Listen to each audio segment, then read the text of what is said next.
Hello friends, welcome to my YouTube channel. My name is Veena and this is my friend Manvi. Hello. Hi. Today we are going to discuss about the OSCE experience of Manvi as she recently did her exams. So let's talk to her. So I'm from Delhi and I recently passed my OSCE. So I'll share my experience with you. Okay, thank you. Yeah. So how you find your OSCE exam? Was it hard or easy? Well, like any exam, I would say OSCE is not that easy. We cannot say it's easy, but it's not that difficult too. And I think with practice and concentration, we can pass OSCE. Okay, yeah, but I don't think there are much people who failed the OSCE and went back to their own countries. I haven't heard any of them. If you fail one of your exams, I think you can get it back by two or three, second or third times, right? We have three attempts, and in 3 attempts we can pass OSCE. All right. Yeah. First attempt is from the NHS side. Okay. Everything is paid, and if we are taking retake, then we have to pay it by our own.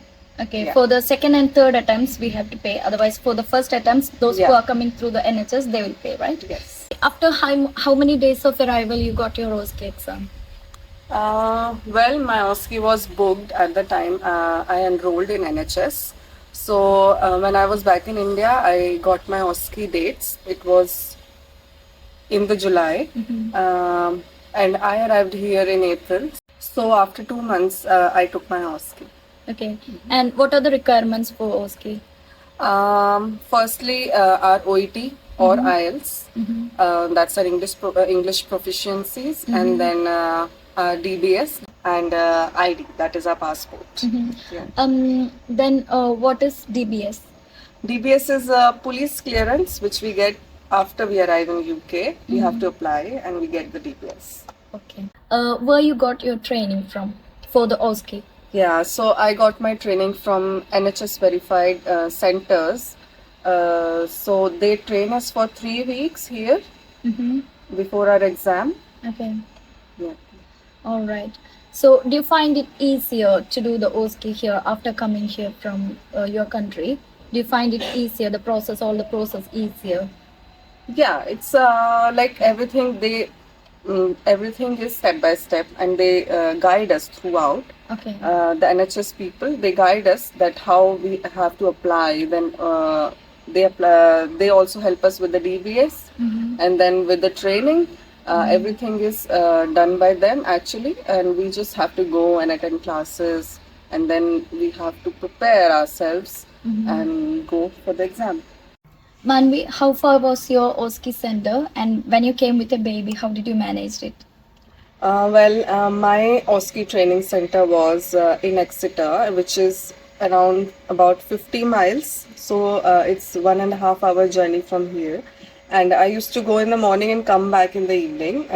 And as I have a family here, my husband and kid, who is just 7 months old. So they stayed here and in Barnstaple, and I used to go and come back in evening to them again. Yeah. When you go to the exam center, how many stations you have to complete? So we have to complete total of 10 stations. The first 4 stations are our assessment, planning, implementation and evaluation.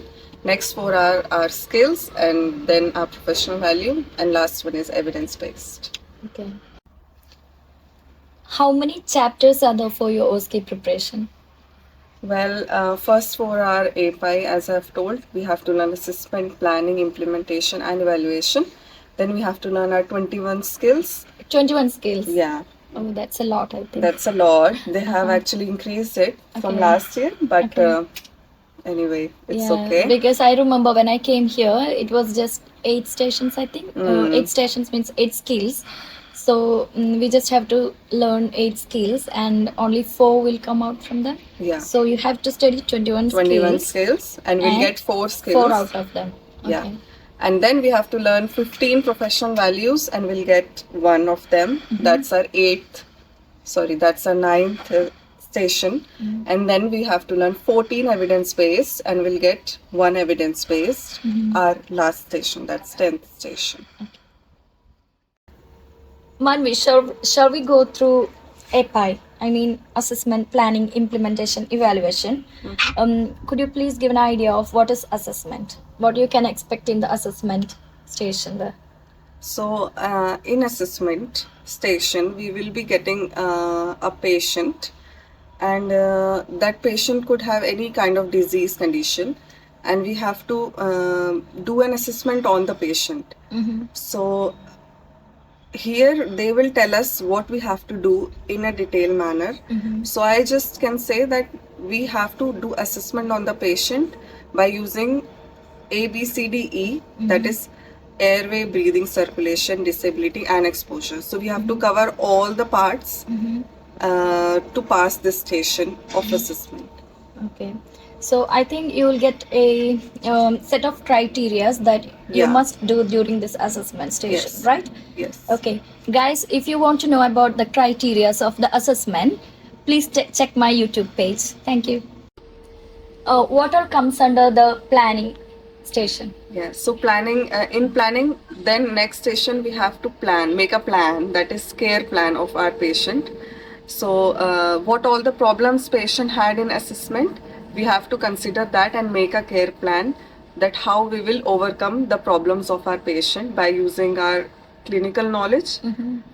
So what all the problems our patient have, we have to resolve it by using our clinical decisions in planning. So we have to write down, it's a writing station.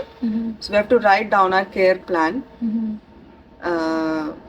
what all we need to do in our planning. Okay. That's it. Okay. So the planning station is writing the care Writing plan. the care plan, that's it. Okay. Yeah. So if you want to know about the criterias of the planning station, I'm doing another videos of the criterias for the planning station. How you do the implementation station? So implementation is basically we implement what we have planned. So whatever we have done in our planning station, we will implement it in another third station. That is our implementation, and in this we have to give drugs to the patient, medication. So that's basically a medication giving station. So they will teach us how to do that, but that's all we have to do in the station. Read the prescription and give medication using our clinical decision. That's Okay. what is the station. I think you will get the medication station like hospitals, for care homes, and for the community settings, Yeah, right? yeah. So we are getting hospital-based prescription, or we are getting the community. Community Yeah, setting. these two we are getting. So we Okay. can get any kind of prescription. Okay. And I think in this implementation stations, there are lots of important things, including the allergies and all to take care, right? Yeah, yeah. Okay. So that's basically is our clinical decision. So we have to see the prescription, what all we can give the patient, what we cannot. So by using our judgment, we have to do this station. What can you expect in the evaluation station? So evaluation is basically last of API. That is, in this we have to give handover of our patient. So we can give handover to nurse, or we can escalate it to the doctor. Depends what situation we are getting. So we have to learn how to give handover to a nurse and how to escalate it to a doctor in an emergency situation. Okay. So that's basically a talking thing. We have to talk with our assessor in the examination, and that will be our doctor or a nurse, and we have to give handover to them. That's basically is this session. Okay. Guys, I hope this video was very helpful for you. And Manvi has given us lots of information about our OSCE exams. And if you wanted to know more about each skills, I could do that with the detailed explanations. Please show some love and subscribe my channel. And do comment how you like this video, and please tell more if you want some.